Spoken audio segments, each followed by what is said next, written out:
বৃষ্টি হলে কার কার খিচুড়ি খেতে ইচ্ছা করে বলুন। গুড ইভিনিং, কেমন আছেন সবাই? আশা করছি খুব খুব ভালো আছেন। পাঞ্জাবে না মঙ্গলবারে প্রচুর বৃষ্টি হচ্ছে। হ্যাঁ, এই ভিডিওটা মঙ্গলবারের। তো হাজবেন্ডও বললো আজকে খিচুড়ি খাবো, মেয়েও বললো মা বিকালে আসছি তুমি খিচুড়ি বানাও। ঠিক আছে, সবারই যদি পছন্দ তাহলে সেটাই করা যাক। ওই জন্য খিচুড়ি বানানোর প্রস্তুতি করছি, কারণ ঘরে অনেক কিছু আমার ছিল না, তার জন্য ব্লিঙ্কিট থেকে কিছু কিছু জিনিস অর্ডার দিলাম। তাই সেগুলোই দেখছি যে ঠিকঠাক জিনিসগুলো দিয়ে গেল কি না। এদিকে 1 কাপ মুগ ডালটা আমি ভেজে নিলাম। হ্যাঁ, মেজারমেন্টে 1 কাপ মুগ ডাল নিয়েছি, 1 কাপ মসুরির ডাল আর 3 কাপ চাল নিয়েছি। এটা আমাদের নর্মাল সিদ্ধ চালই নিয়েছি, কারণ গোবিন্দভোগ চালটা আমার এখানে নেই। তার জন্য নর্মাল যেটা আমরা ভাত খাই রোজ সেই চালটাই নিয়েছি। 3টে জিনিস এক করে তারপরে আমি সুন্দর করে বেশ 4 থেকে 5 বার করে আমি ধুয়ে নেব। ধুয়ে সুন্দর করে জলের মধ্যে ভিজিয়ে নেব, কারণ ওটা তাহলে অনেকটা নরম হবে আর সিদ্ধ হতেও খুব তাড়াতাড়ি হয়ে যাবে। আর এদিকে দেখুন ব্লিঙ্কিট থেকে এই ফুলকপিটা নিয়েছি, কি ভালো টাটকা না, মনে হচ্ছে এইমাত্র ক্ষেত থেকে নিয়ে এলো, খুব ভালো ছিল। তারপরে নারকেলটা কেটে নিলাম আর আলু আর ওই মটরটা আমি গুছিয়ে রেখেছি একদম থালাতে। তো এই যে এটা আমি সব গুছিয়ে নিয়েছি, আর মশলাটার মধ্যে ওই যে লঙ্কা, টমেটো আর আদা এইটাই দেবো, আর মধ্যে একটু জিরের গুঁড়ো দেবো। বাস এই ছিল মশলার মধ্যে। তারপরে সমস্ত কিছু গুছিয়ে রেখে কড়াইটাকে গ্যাসে বসিয়ে তেল গরম করে প্রথমে আমি নারকেলটাকে ভেজে নেবো, কারণ নারকেলের কাঁচা গন্ধ থাকলে তো আর খেতে ভালো লাগবে না।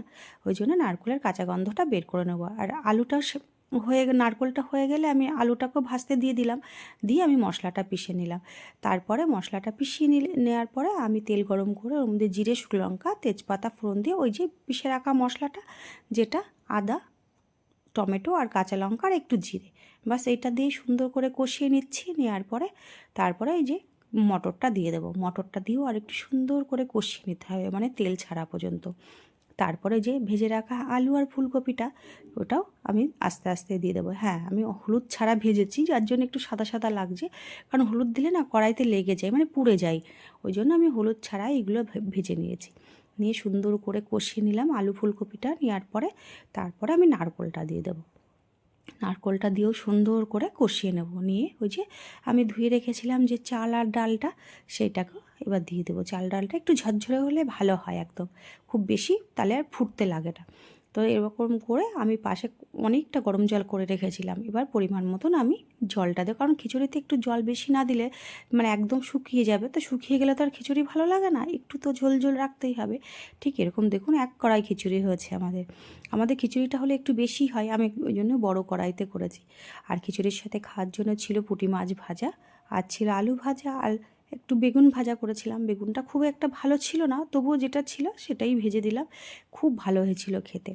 তারপরে আমরা খাওয়া দাওয়া করার পরে আমরা ভাবলাম যাক আজকে বৃষ্টি হচ্ছে, মেয়েও এসছে, আমরা একটু লং ড্রাইভিংয়ে যাওয়া যাক। তো গেছিলাম অমৃতসরের ওই দিকটায়, খুব ভালো লাগছিল রাস্তায় যেতে।